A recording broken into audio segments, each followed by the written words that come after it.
Abiso naman po sa mga motorista, posibleng tumaas na naman ang presyo ng mga produktong petrolyo sa unang araw ng Abril sa susunod na linggo.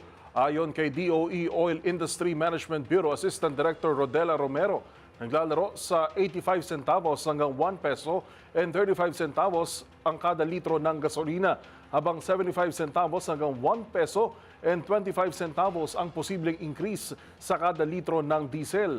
Samantala, 95 centavo hanggang 1 peso and 10 centavos naman ang dagdag sa kada litro ng kerosene. Bunsod umano ito ng sanction ng US sa Iran pag-atake sa energy installations sa Russia at Ukraine. Gayon din ang posibleng pagpapataw ng taripa ng Amerika sa mga bansang bumibili ng langis sa bansang Venezuela.